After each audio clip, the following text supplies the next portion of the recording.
عناوين رنانة ومواقف حاقدة ومتشنجة. أوروبا تحشد صحافتها ضد أردوغان قبل أيام قليلة من الانتخابات التركية.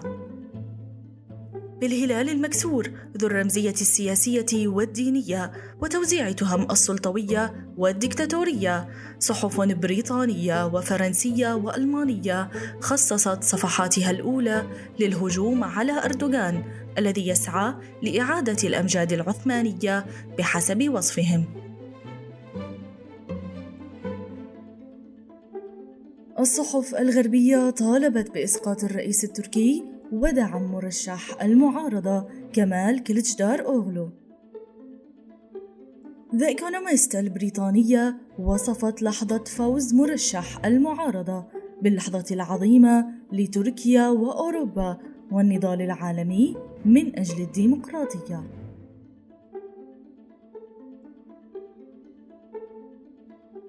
كما أفردت الصحيفة البريطانية مقالاً خاصاً لكلتشدار أوغلو استدعى فيه دعم الغرب للفوز على أردوغان، واعداً الدول الغربية باستدارة تركية كاملة نحو الغرب.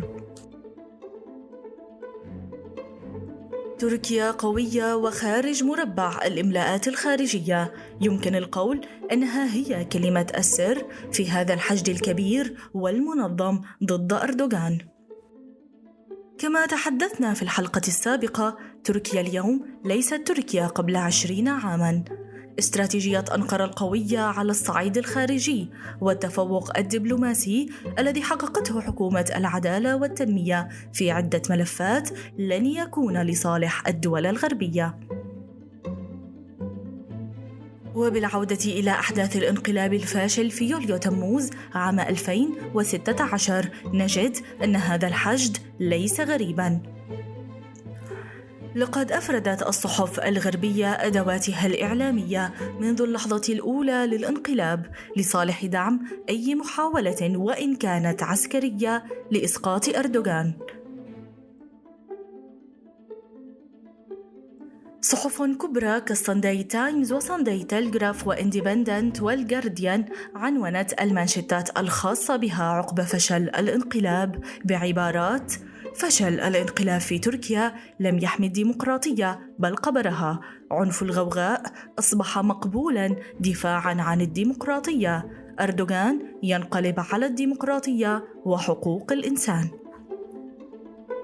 إجماع الإعلام الغربي أيام محاولة الانقلاب الفاشلة لا يختلف عن إجماعه اليوم قبيل الاستحقاق الانتخابي، وكأن هذه العناوين تخرج من قبل حارس بوابة واحد بهذه الصورة من التسييس والتحيز. المجلس الأوروبي للعلاقات الخارجية وضع إرشادات سياسية رئيسية أمام صناع القرار في الدول الغربية لاتباعها خلال تعاملهم مع مجريات الانتخابات التركية. كان من أهمها التحرك السريع من واشنطن والعواصم الغربية للاعتراف بالحكومة الجديدة في حال فوز المعارضة والانخراط في دبلوماسية على المستوى الرئاسي. أما في حال فوز أردوغان فيجب على صناع القرار التباطؤ في الاعتراف بنتائج الانتخابات، خاصة إذا ما ظهر أي نزاع حول النتائج. أيضاً وفي حال فوز المعارضة طالب التقرير الرؤساء الغربيين بإعادة فتح ملف انضمام تركيا للاتحاد الأوروبي وتحديث اتفاق التجارة الحرة بين تركيا وأوروبا واستئناف المحادثات من أجل السفر بدون تأشيرة للمواطنين الأتراك في منطقة شنغن. الهدف من ذلك أن تكون هذه التحركات على شكل حزمة دعم كبيرة معنوية وسياسية للحكومة الجديدة التي ستكون في طور التخبط الخارجي. من المثير للجدل أيضاً في التقرير الأوروبي مطالبة الولايات المتحدة الأمريكية بتأخير تقديم الدعم للمعارضة في حال فوزها لتلافي أي إشارة لدور غربي في العملية الانتخابية.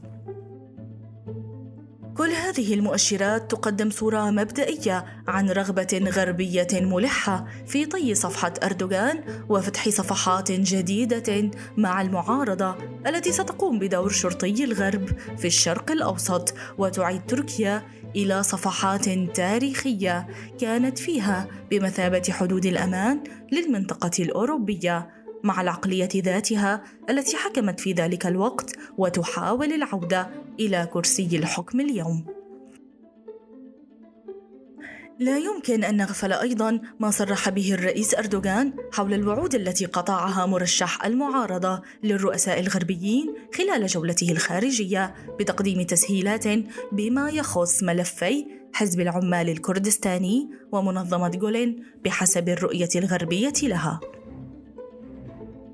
العالم الغربي يرى بفوز المعارضة فرصة كبيرة لا يمكن تجاهلها، والهدف بلورة تركيا جديدة بصورة تتسق والسياسات الغربية بشكل لا يضر بمصالح الغرب ولا يشكل خطراً عليه، ما يعني تحول تركيا من دولة وصلت إلى أعلى مراحل الدبلوماسية رغم الضغوطات الخارجية عليها ونجحت برسم خط استراتيجي ضمن مجالها الحيوي إلى دولة هشة دبلوماسياً تغرد في سرب العواصم الأوروبية وتقدم آيات الخضوع والامتنان لواشنطن وبنسلفانيا.